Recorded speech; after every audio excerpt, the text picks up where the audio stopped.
Alors, je vais vous parler de la notion de plaisir en tantra, qui est très différente de ce que l'on peut connaître dans ce que je nommerais une certaine normalité extérieure.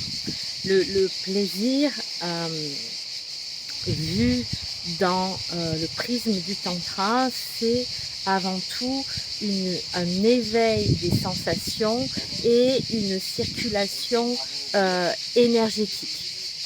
Euh, Puise notre énergie, notre réservoir, notre potentiel énergétique au niveau de Muladhara. La racine se situe dans notre premier chakra et cette énergie va circuler tout le long de la flûte intérieure avec tous les chakras jusqu'au chakra couronne.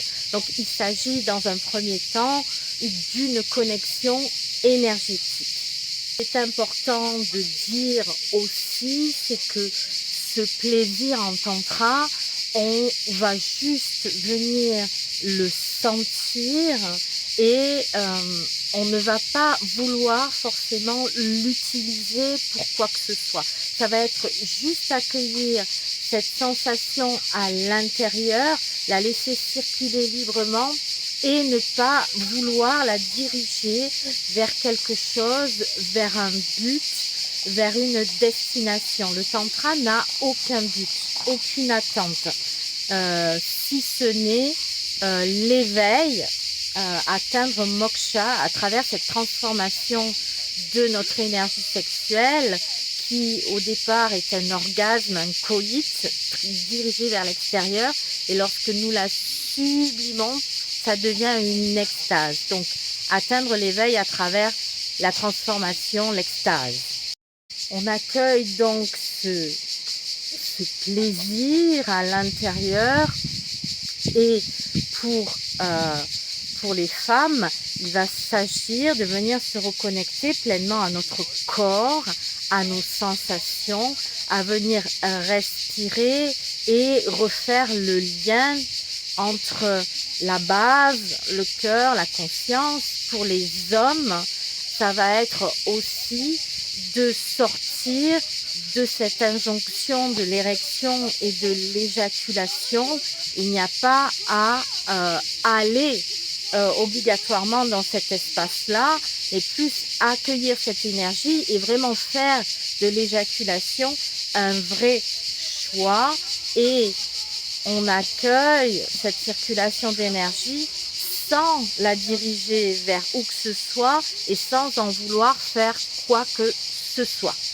Donc évidemment, ça peut être compliqué au départ de sortir de ces conditionnements et d'accueillir le plaisir tel qu'il est, donc une énergie qui circule, et ça peut faire énormément de bien. Il y a un cap, je dirais, à dépasser, de vouloir avoir cette finalité éjaculatoire, excitatoire, et d'atteindre quelque chose. Passer ce cap, c'est vraiment une sublimation profonde et une espèce d'éveil, une découverte de quelque chose de beaucoup plus océanique, et ça peut vraiment aider les personnes qui sont en perte de libido ou en perte de sexualité telle qu'elle nous est normalisée et servie. Donc arriver à un certain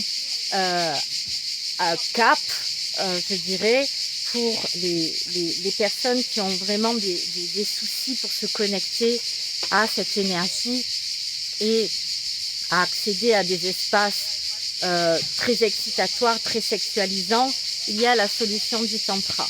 Le tantra amène un espace d'exploration qui se situe entre vraiment deux exagérations. Il y a d'un côté le slow sex et de l'autre côté le porno.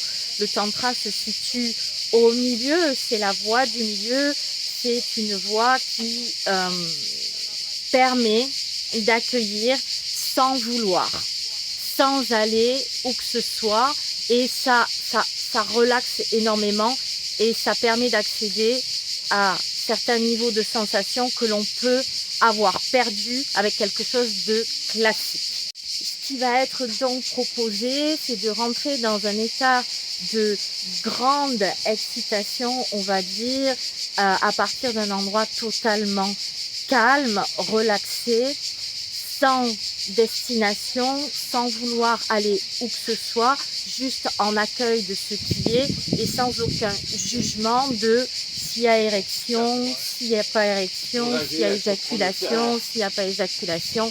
C'est vraiment un espace déconditionné, libre, conscient, un choix à tout moment de pouvoir aller là où j'ai envie d'aller ou pas et d'être juste en accueil, en amour et en non-jugement de tout ce qui se passe à l'intérieur de moi.